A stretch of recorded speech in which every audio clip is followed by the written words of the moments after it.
Magandang hapon mga kapatid.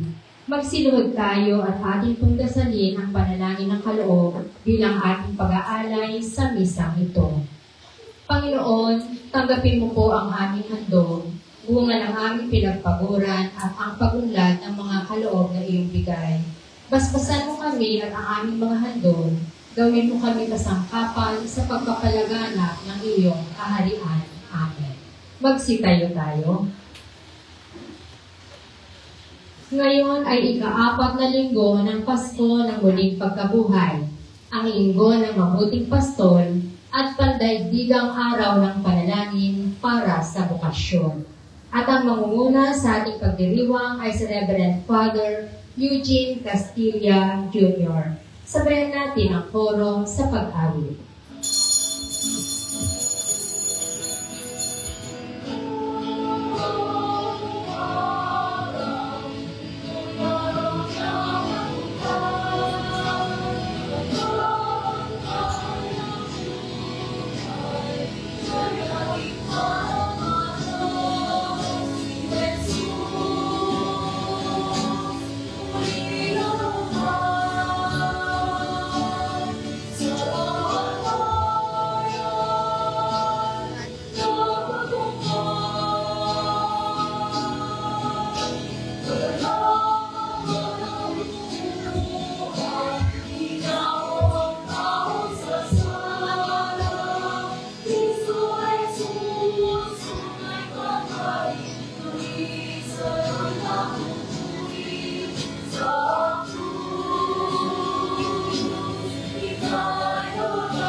Espiritu Santo. Amen. Sunayin niyo ang Panginoon. At sumayin. Mga kapatid, aminin natin ang ating mga kasalanan upang tayo maging marapat gumanap sa banal na pagdiriwang. Inaamin ko sa mga pangyarihang Diyos at sa inyong mga kapatid na tumawa akong nagkasala sa isip, sa salita, sa gawa, at sa aking pagkukulang ay sinasama ko sa Mahatang Birheng Maria, sa lahat ng mga anghel at mga banal at sa inyong mga kapatid na ako'y panalangin sa Panginoong ating Diyos. Tawaan tayo ng mga pangyarihang Diyos, patawarin tayo sa ating mga kasalanan at patnubayan tayo sa buhay na walang hanggan. Amen. Panginoon, kaawaan mo kami. Panginoon, kaawaan mo kami. Kristo, kaawaan mo kami. Kristo, kaawaan mo kami. Panginoon, kaawaan mo kami. Panginoon, kaawaan mo kami. Papuri sa Diyos sa kaitaasan.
Manalangin tayo.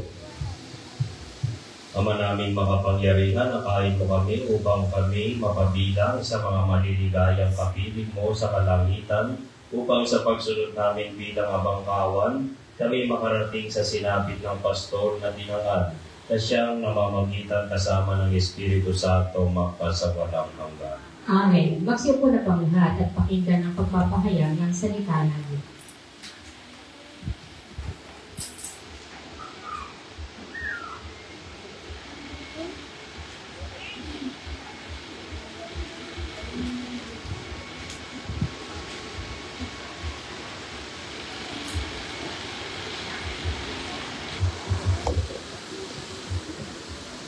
Pagbasa mula sa mga gawa ng mga apostol. Noong mga araw na yun, mula sa Perga, nagpatuloy maglakbay sina Pablo at Bernabe at dumating sa Antioquia ng Pisidia. Nang araw ng pamamahinga, pumasok sila sa sinagoga at naupo. Pagkatapos ng pulong, sumunod kina Pablo at Bernabe ang maraming Hudyo at mga nahikayat sa Judaismo. Nagsalita sa kanila ang mga apostol at pinangaralan silang magpatuloy sa pamumuhay ng nararapat sa kagandahang loob ng Diyos. Nang sumunod na araw ng pamamahinga, halos lahat ng tao sa lungsod ay nagkatipon upang pakinggan ang salita ng Diyos. Inggit na inggit ang mga Hudyo nang makita nila ang maraming tao, kaya't nilait nila at sinalungat si Pablo. Ngunit buong tapang na sinabi nila Pablo at Bernabe, sa inyo muna dapat ipahayag ang salita ng Diyos. Yamang itinakwil ninyo ito, hinatulan ninyo ang inyong sarili na hindi karapat-dapat sa buhay na walang hanggan, kaya pupunta kami sa mga hentil. Sapagkat ganito ang iniutos sa amin ng Panginoon. Inilagay kita na maging ilaw sa mga hentil, upang maibalita mo ang kaligtasan hanggang sa dulo ng daigdig. Nagalak ang mga hentil nang marinig ito, at nagpuri sa Panginoon dahil sa salita niya. At sumampalataya ang mga hinirang para sa buhay na walang hanggan. Kaya't lumaganap sa buong lupain ang salita ng Panginoon. Ngunit sinursulan ng mga Hudyo ang mga babaeng sumasamba sa Diyos at kilala sa lipunan, gayon din ang mga lalaking pinuno ng lungsod. Ipinausig nila sina Pablo at Bernabe at pinalayas sa lupain yun. Kaya ipinagpat ng dalawa ang alikabok sa kanilang mga paa bilang saksi laban sa mga taga roon, at sila'y nagtungo sa Iconia. Ang mga alagad naman sa Antioquia ay natigib ng galak at napuspos ng Espiritu Santo. Ang salita ng Diyos. Salamat sa Diyos. Lahat tayo'y kanyang bayan, kabilang sa kanyang kawan.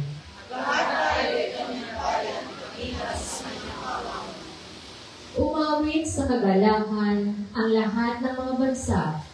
Panginooy papurihan, paglingkuran siyang pusa. Lumapit sa harap niya at umawit na may tuwa.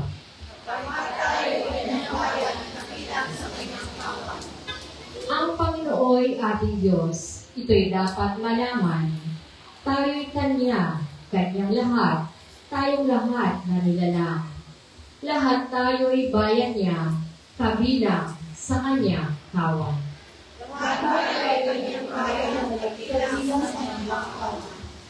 Mabuti ang Panginoon, pag-ibig niya'y walang hanggan. Siya'y Diyos na mabuti, laging tapat, kailanman. Lahat tayo'y kanyang bayan, kabilang sa kanyang kawan. Pagbasa mula sa aklat ng Pahayag. Akong si Juan ay nakakita ng napakaraming taong di kayang bilangin ni naman. Sila'y mula sa bawat bansa, lahi, bayan at wika. Nakatayo sila sa harap ng trono at ng portero, nakadamit ng puti at may hawak na mga palaspas. At sinabi ng isa sa mga matatanda sa akin, sila ang mga nagtagumpay sa kabila ng mahigpit na pag-uusig. Nilinis nila at pinaputi sa dugo ng kordero ang kanilang damit. Yan ang dahilan kung bakit sila nasa harap ng trono ng Diyos at naglilingkod sa Kanya araw-gabi sa templo niya. At ang nakaluklok sa trono ang kukupkop sa kanila. Hindi na sila magugutom o mauuhaw. Hindi na sila mabibilad sa araw o mapapaso ng anumang matinding init. Sapagkat ang korderong nasa gitna ng trono ang magiging pastor nila. Sila'y dadalhin niya sa mga bukal ng tubig na nagbibigay buhay at papahingin ng Diyos ang luha sa kanilang mga mata. Ang salita ng Diyos. Tumayo po ang lahat din ang pagbibigay galang sa mabuting balita.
Sumayin niyo ang Panginoon. At sumayin Ang mabuting balita ng Panginoon ayon kay San Juan.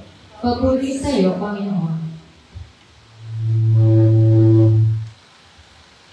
Noong panahong iyon, sinabi ni Jesus, nakikinig sa akin ang aking mga tupa. Nakikilala ko sila at sumusunod sila sa akin. Binibigyan ko sila ng buhay na walang hanggan at kailanman hindi sila mapapahamak. Hindi sila maaagaw sa akin ni numan.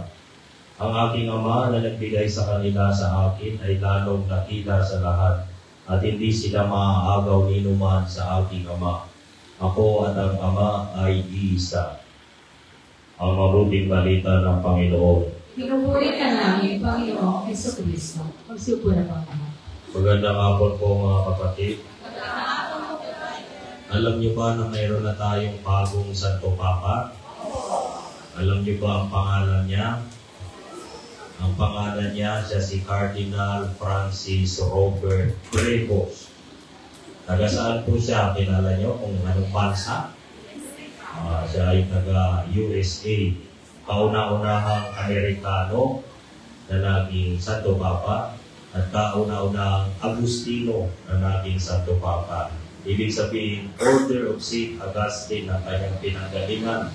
At ang ating kapilya ay dedicated sa pangalan ni San Agustin. Okay, si San Agustin po, bumuo siya ng isang kongregasyon, kapatiran ng mga pare. At dumami siya ng dumami hanggang sa panahon ngayon. Ang mga nanakop po sa Pilipinas, ang mga unang misyonero na nakarating sa Pilipinas, ang unang grupo ay mga Agustino. So, alam niyo ang kwento ni Magellan, di ba? Dumating siya sa bahagi ng Cebu, at maraming napinyagan doon, pero kinatay siya doon ni Lapu-Lapu. Hindi siya nakauwi. At pagbalik ng mga barko na sinakyan ng mga Espanyol, pauwi ng Espanya o Portugal, ang sunod na expedition ay yung mga misyonero, mga pare, mga tinatawag na praile. Kaya mababasa nyo sa kasaysayan, sa aklat ni Jose Rizal, meron doon mga praile. So may Agustino, may Dominicano, may mga Franciscano, may mga Jesuita. Si Pope Francis galing siya sa mga Jesuita. Ito naman si bagong Santo Papa natin ay galing sa mga Agustino. Yan, ang unang misyonero natin sa ating bansa. Now, yan ay trivia po bilang panimula. Kung napapansin niyo ang Santo Papa, meron siyang hawak na tungkod. Tungkod. At yung tungkod na yun, merong cross doon sa tuktok, sa taas. Yan yung St. Peter's Santo Papa, staff. Tungkod na Santo Papa. Yung mga obispo, meron din tungkod, di ba? Pag nakita nyo ang obispo ng misa sa kanilang mga teritoryo, mga simbahan, meron din siyang tungkod na merong pa curve. Merong pa curve yung kanyang tungkod. Anong ibig sabihin ng tungkod na yon? Shepherding. Shepherd. Pastol. Kasi po yung mga pastol ng tupa, meron silang tungkod, meron silang stick. Pangtaboy ng kanilang mga alaga. Pumasok ka dito. Sila.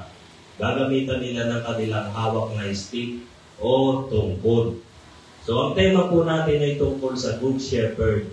Si Jesus ang mabuting pastol.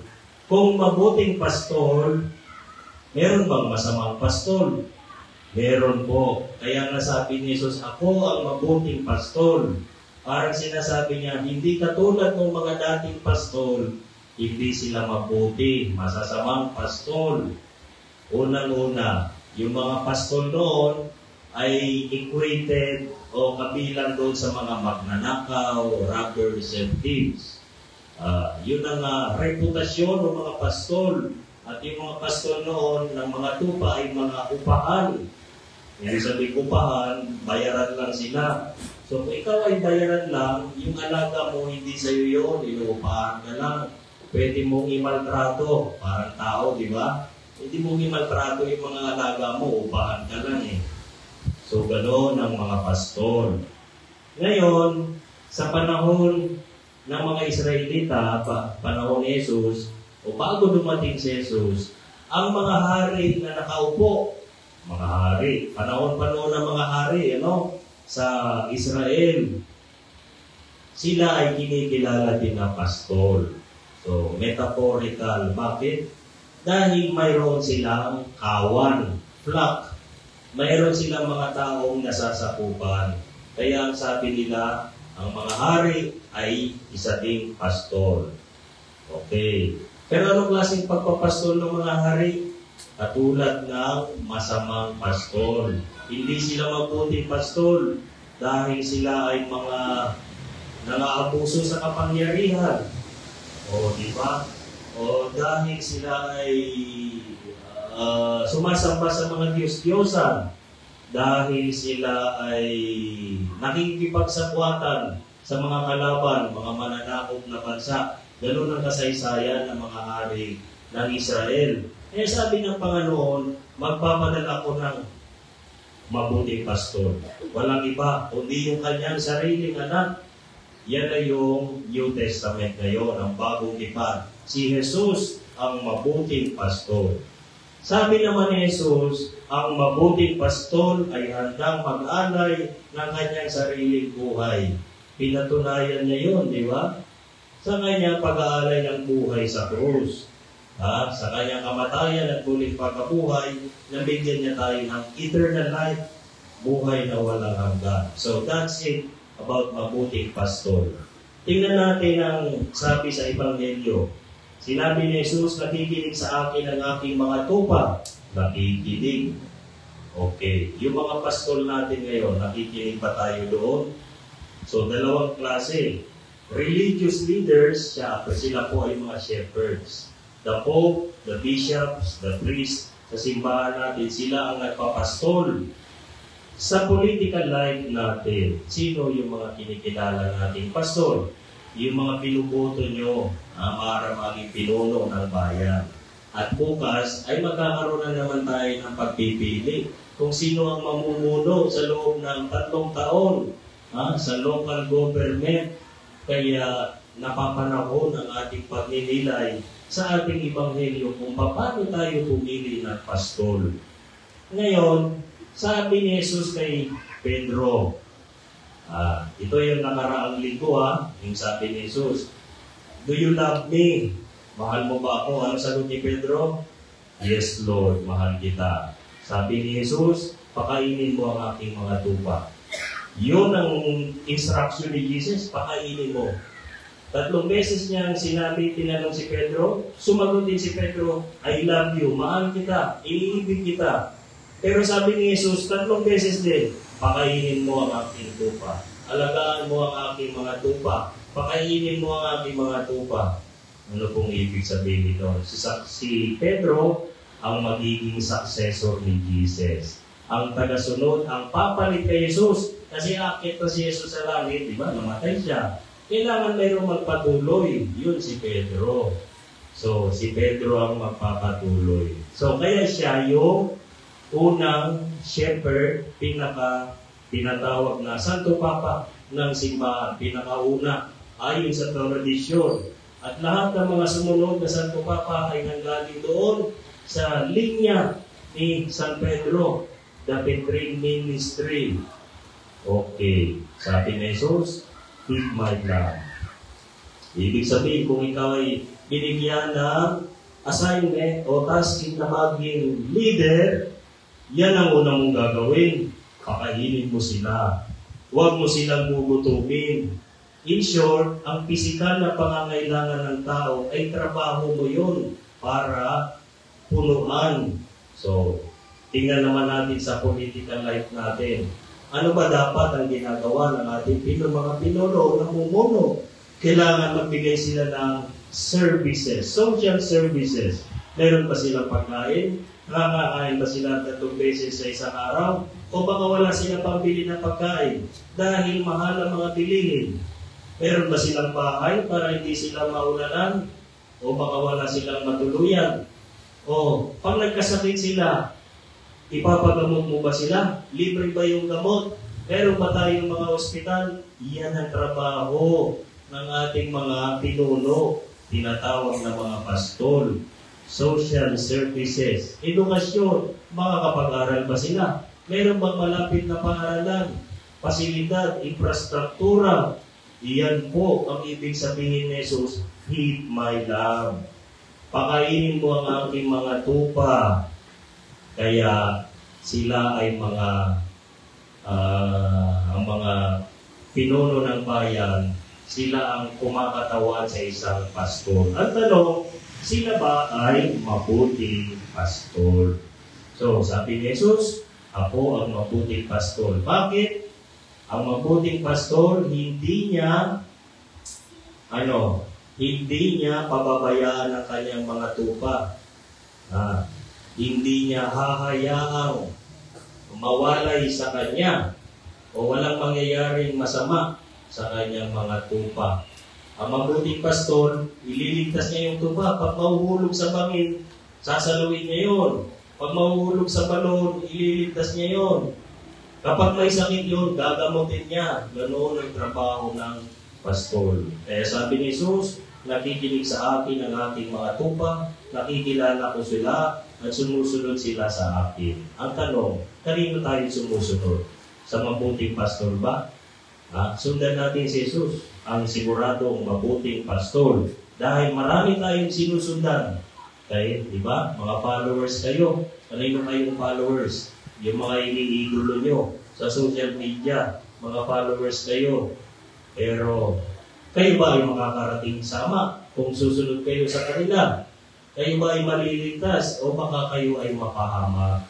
Kaya yung boses ng pastor, dapat kilala natin. Pero sa napakaraming boses, hindi natin marinig ang boses ng tunay na pastor. O di kaya tayo ay deceived. O di kaya tayo ay niloloko, nagkukunwari na boses ng totoong pastor, nagpapanggap na siya ay mabuting pastor. Yun, di ba? Pag tinignan nyo, yung social media nyo, artificial intelligence, may nagsasalita. Bumubuka yung bibig. Ginagaya yung boses niya. Pero gawa-gawa lang po yun. Hindi totoo na siya ang nagsabi nun. Yung tao na yun. Di ba? Kasi madali na lang gawin ngayon yun. Kahit si Cardinal Tagle, nagpo-promote siya ng mga herbal medicine. Tinignan nyo, di ba, sa Facebook, nagsasalita siya, pero artificial intelligence. Fake, hindi totoo. Ginawa lang ng mga marunong sa technology na pinakita yung kanyang itsura, na siya yun, nagsasalita yun, pero hindi siya yun. So, fake. Kaya, fake voices, fake na boses ng pastor. Kaya, dapat tayo ay maging intimate sa mabuting pastor. Tumayo po tayo. Sumasampalataya ako sa Diyos. Mula sa lahat na may gawa ng langit at lupa. Sumasampalataya ako kay Jesucristo, iisang anak ng Diyos, Panginoon natin lahat. Nagkatawang tao siya, lalang ng Espiritu Santo, ipinanganak ni Santa Maria ang Birhen, pinagpakasakit ni Poncio Pilato, ipinako sa krus, namatay, inilibing, naong sa kinaroroonan ng mga yumao, nang may 3 araw, nabuhay na maguli, umakyat sa langit, naluluklok sa kanan ng Diyos Ama makapangyarihan sa lahat, doon magmumulang paririto at huhukom sa nangabubuhay at nangamatay na tao. Sumasampalataya naman ako sa Diyos Espiritu Santo, sa banal na simbahang Katolika, sa kasamahan ng mga banal, sa kapatawaran ng mga kasalanan, sa pagkabuhay na muli ng nangamatay na tao, at sa buhay na walang hanggan. Amen. Manalangin tayo sa Diyos Ama na walang hanggan, na kagandahang loob at pagmamahal sa atin sa bawat kaibigan. Sabihin natin, Ama namin, dinggin mo kami. Ama namin, dinggin mo kami. Palakasin at gabayan nawa ng mabuting pastol ang Santo Papa, mga obispo, mga pari, mga diakono, mga religyoso at mga misyonero, upang manatili silang tapat na pastol ng bayan ng Diyos sa daan ng katotohanan at kaligtasan. Manalangin tayo. Bigyan nawa tayong mga mamamayang Pilipino ng karunungan upang ihalal natin ang mga pinunong may tunay na malasakit tulad ng mabuting pastol na si Jesus. Manalangin tayo. Naway maging tapat, mapayapa at makabuluhan ang gagawin nating halalan at piliin natin ang mga pinunong tunay na marurunong at mapagmalasakit sa mamamayan. Manalangin tayo. Mapukaw nawa ang puso ng kabataan upang bukas loob at buong pagtitiwala silang tumugon sa tawag ng paglilingkod sa bayan ng Diyos sa pamamagitan ng pagpapali, buhay relihiyoso o buhay misyonero. Manalangin tayo. Tanggapin nawa ng Diyos ang mga kapatid nating pumanaw sa buhay na walang hanggan na kanilang inaasam. Manalangin tayo. Para sa ating bagong Santo Papa, Papa Leon ika-14, naway patatagin siya sa kanyang paglilingkod sa pagtataguyod ng katawan ni Kristo sa pagkakaisa, pag-ibig at kapayapaan. Manalangin tayo sa Panginoon. Sa ilang sandali ng katahimikan, ating ipanalangin ang iba pang mga pangangailangan ng ating pamayanan, pati na rin ang ating pansariling kahilingan.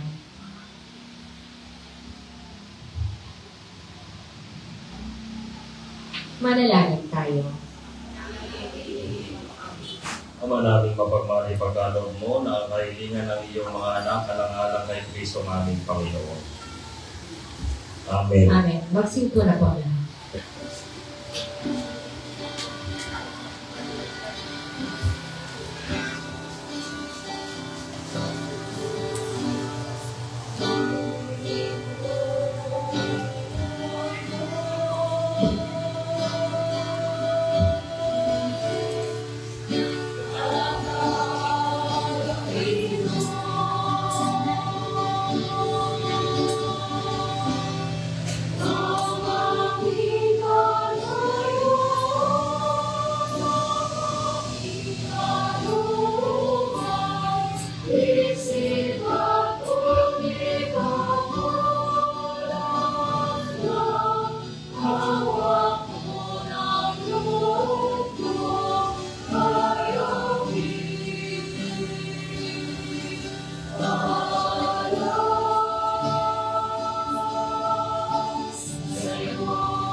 Manalangin kayo mga kapatid upang ang pag-aari natin ay kalugdan ng Diyos sa mga makapangyarihan. Tanggapin nawa ng Panginoon itong pag-aari sa iyong mga kamay, sa kapurihan niya at karangalan, sa ating kapakinabangan at sa buong sambayanan niyang Ama naming lumikha, ipagkaloob mong kami ay magalang sa pagdiriwang ng Pasko ng pagkabuhay ng iyong anak upang ang ginagawang patuloy na pagsagip sa amin ay maging sabi ng aming ligayang walang maliw sa pamamagitan ni Jesu Cristo kasama ng Espiritu Santo magpasawalang hanggan. Amen. Sumainyo ang Panginoon. Sumayin ito. Itaas sa Diyos ang inyong puso at diwa. Natunasa namin sa Panginoon. Pasalamatan natin ang Panginoong ating Diyos. Marapat na siya ay Ama pasalamatan. naming makapangyarihan, tunay ngang marapat na ikaw ay aming pasalamatan ngayong ipinagdiriwang ang pag-ahain ng Mesiyas, ang maamong tupa na tumubo sa amin lahat, siya ay talagang maaasahan. At ang katapatan niya sa pananagutan ay siyang bumago sa dating pamumuhay sa sangkatauhang namihasa sa pagkasalawahan. Ang dangal ng tao ay ganap na itinampok upang mamana namin sa pagkikipagkapatid kay Jesus. Kaya kaisa ng mga anghel na nagsisiawit ng papuri sa iyo, nang walang upay sa kalangitan kami nagbubunyi sa iyong kadakilaan.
Magsiluwag po na.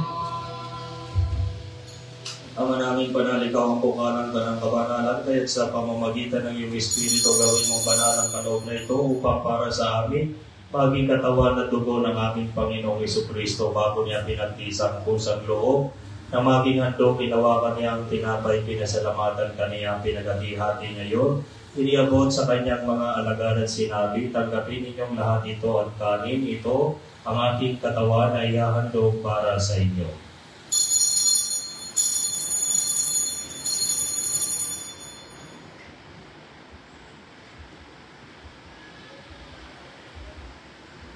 Ngayon din naman, matapos ang hapunan, hinawakan niya ang kalis, muli kaniyang pinasalamatan, iniabot niya ang kalis sa kanyang mga alagad at sinabi, tanggapin ninyong lahat ito at inumin ito ang kalis ng aking dugo ng bago at walang hanggang tipan, ang aking dugo na ibubuhos para sa inyo at para sa lahat sa ikapagpapatawad ng mga kasalanan. Gawin ninyo ito sa pag-alala sa akin.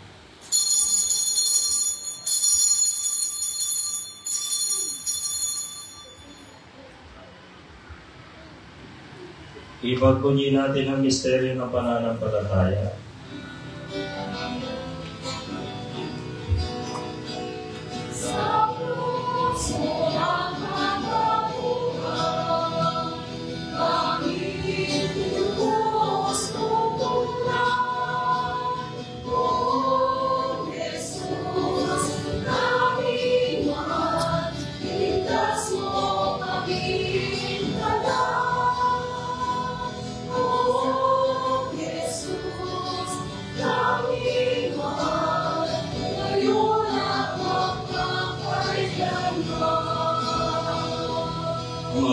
Ginagawa namin ngayon ang pag-alala sa pagkamatay at muling pagkabuhay ng iyong anak, kaya tiniaalay namin sa iyo ang tinapay na nagbibigay buhay at ang kalis na nagkakaloob ng kaligtasan. Kami nagpapasalamat dahil kami iyong minarapat na tumayo sa harap mo para maglingkod sa iyo.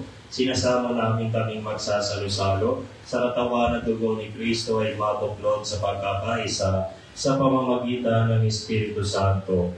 Ama, lingapin mo ang iyong simbahang laganap sa buong daigdig. Puspusin mo kami sa pag-ibig kay San Francisco na kay San Leon na aming Papa, at ni Milo Hubert na aming obispo at ng Tanang Kaparian.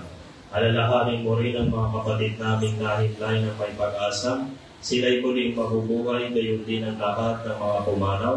Kawaan mo sila at patuloyin sa iyong kaliwanagan. Kawaan mo at pagindapatin kaming lahat na makasalo sa iyong buhay na walang wakas. Kaysa ng mahal na Birhen Maria na ina ng Diyos, kaysa ng mga apostol at ng lahat ng mga banal na namuhay dito sa daigdig, ng kalugod-lugod sa iyo, may pagdiwang lawa namin ang pagpupuri sa ikararangal mo sa pamamagitan ng iyong anak na aming Panginoong Hesukristo.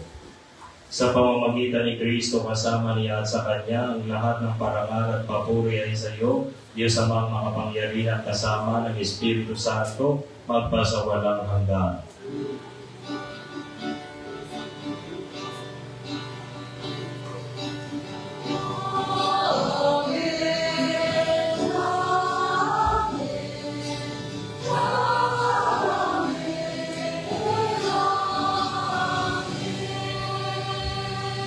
Sa tagupili ng mga nakagagaling na utos sa turo ni Jesus na Panginoon natin at Diyos, ipahayag natin ang lakas loob.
Hinihiling namin kami adya sa lahat ng masamang pagkalooban ng kapayapaan araw-araw iligtas sa kasalanan at ilayo sa lahat ng kapahamakan, samantalang aming pinananabikan ang dakilang araw ng pagpapahayag ng tagapagligtas naming si Jesucristo.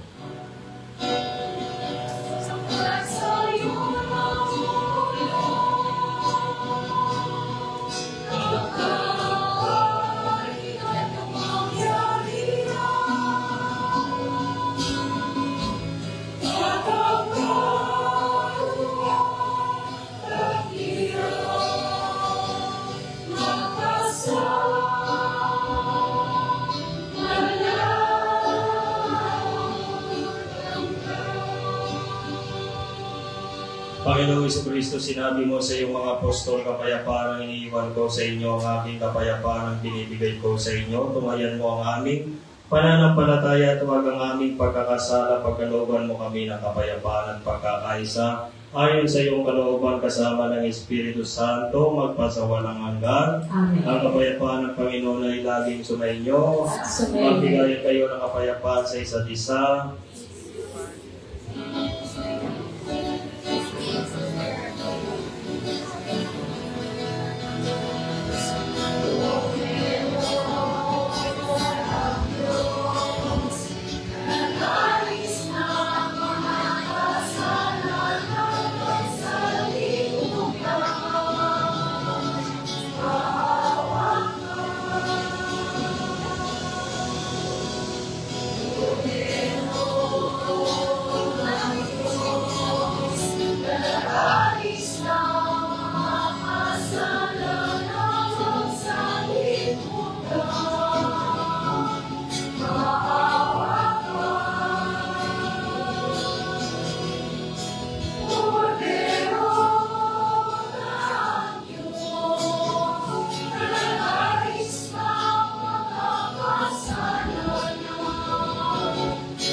Ito ang kordero ng Diyos, ito ang nag-aalis ng mga kasalanan ng sanlibutan, mapalad ang mga inaanyayahan sa kanyang piging. Panginoon, hindi ako karapat-dapat na magpatuloy sa iyo, ngunit sa isang salita mo lamang ay gagawin na ako.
Magsilod po ang lahat at ating dasalin ang panalangin para sa bagong Santo Papa.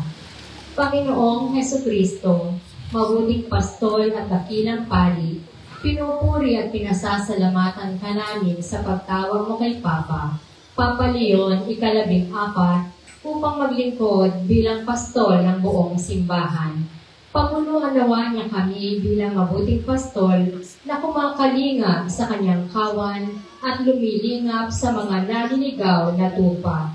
Siya naway maging mapagmahal at nakikinig na ama, tapat na guro at katiwala ng iyong banal na misteryo. Pagkalooban mo siya ng kalusugan, lakas at karunungan. Patibayin mo ang ugnayan ng pagkakaisa upang mapaglingkuran ka namin bilang iisang katawan.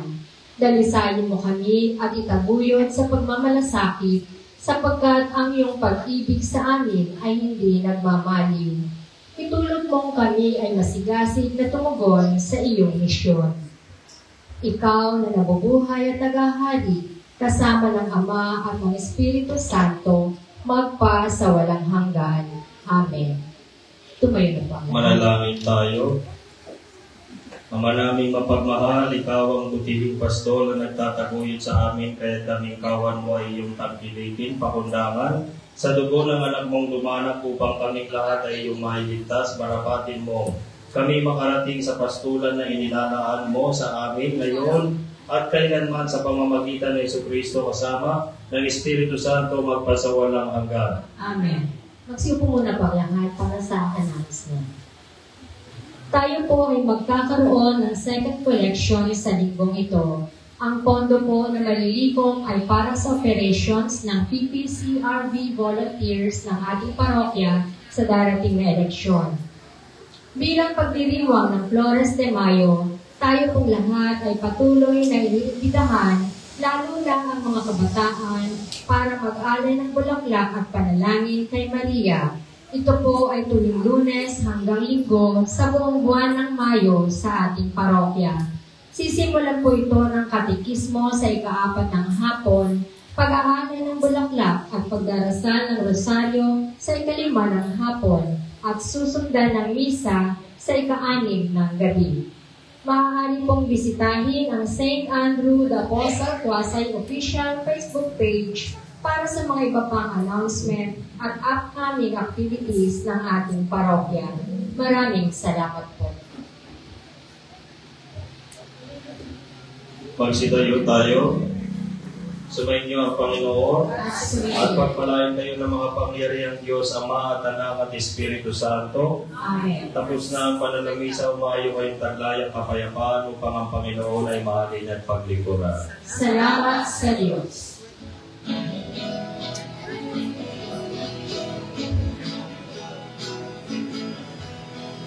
Hallelujah.